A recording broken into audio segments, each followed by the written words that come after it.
As you know, I watch a lot of MSNBC Hee-Haw, so you don't have to.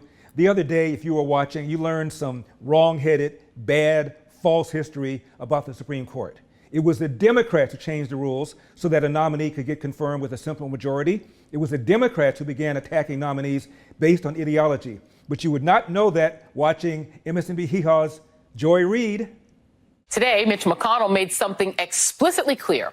A GOP-controlled Senate would never again confirm a Democratic Supreme Court nominee. In other words, if they regain the majority, they plan to pack the court with conservative justices in perpetuity. The minority leader told radio host Hugh Hewitt that it was highly unlikely, if the next presidential campaign is underway, that he would bring a Biden nominee to the floor for a vote. What was the cause of Ms. Reid's wrath? Well, Mitch McConnell said if Joe Biden tried to push through a Supreme Court nominee during an election, he would be thwarted. I think in the middle of a presidential election, if you have a Senate of the opposite party of the president, you have to go back to the 1880s to find the last time a vacancy was filled. So I think it's highly unlikely. In fact, no, I don't think either party, if it were different from the president, would confirm a Supreme Court nominee in the middle of an election. What was different in 2020 was we were of the same party as the president. Wow. Reid is suggesting somehow it is immoral, indeed even evil, to block Supreme Court nominees. Has she forgotten the warning that Mitch McConnell gave Chuck Schumer when he changed the rules so that Obama's Supreme Court nominee could get through with a simple majority rule? Has she forgotten her history? Apparently so. Once again, Senate Democrats are threatening to break the rules of the Senate, in order to change the rules of the Senate. And over what? Over what? Over a court that doesn't even have enough work to do? The majority leader promised, over and over again, that he wouldn't break the rules of the Senate in order to change them. And let's not forget about the raw power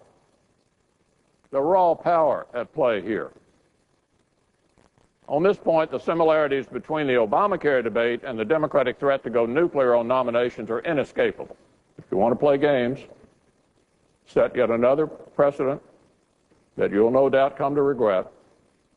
Say to my friends on the other side of the aisle, you'll regret this, and you may regret it a lot sooner than you think.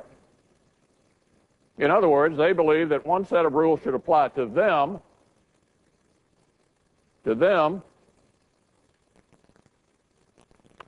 and another set to everybody else.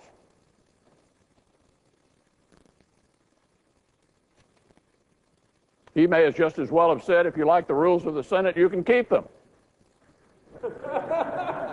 Huh? If you like the rules of the Senate, you can keep them.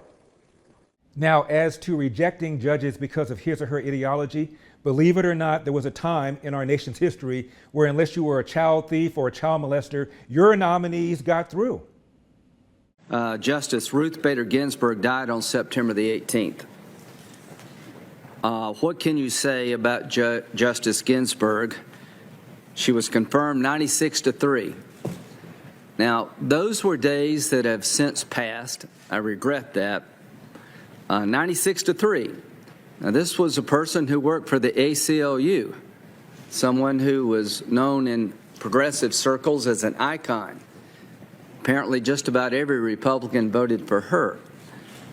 Her good friend on the court, Justice Scalia, I think got 97 votes. I don't know what happened between then and now. I guess we can all take some blame. But I just want to remind everybody, there was a time in this country where someone like Ruth Bader Ginsburg was seen by almost everybody as qualified for the position of being on the Supreme Court, understanding that she would have a different philosophy than many of the Republicans who voted for her.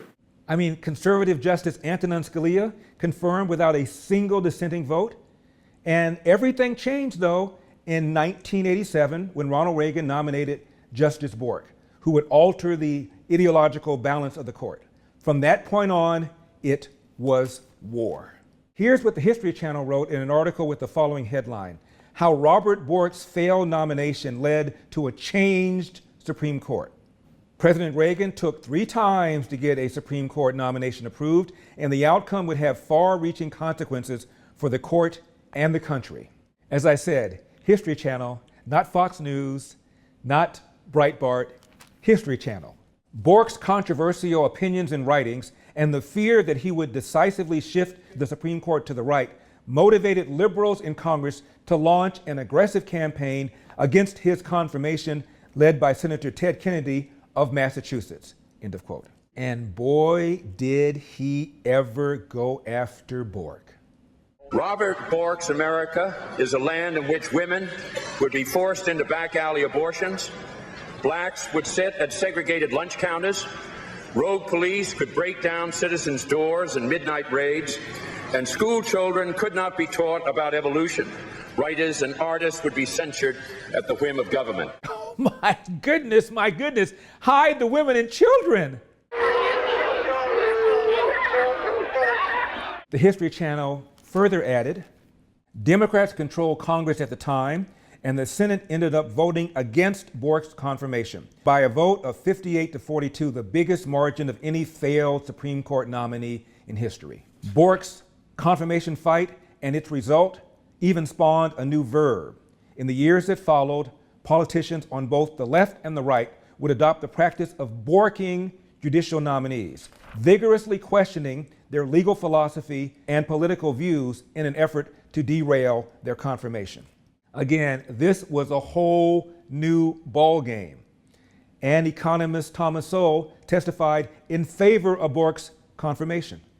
This may be the most important Supreme Court nomination of our time, not simply because the present court is so closely divided, or even because Judge Bork is the most highly qualified nominee of this generation, but because this is an historic crossroads as regards the expanding power of judges, which is to say, the erosion of people's rights to govern themselves democratically.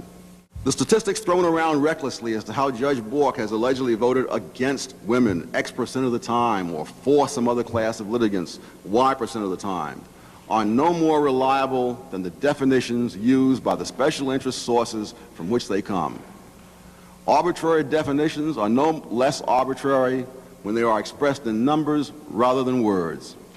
Taking these box scores seriously reflects either a dangerously naive gullibility about statistics or an even more dangerously cynical view of the truth.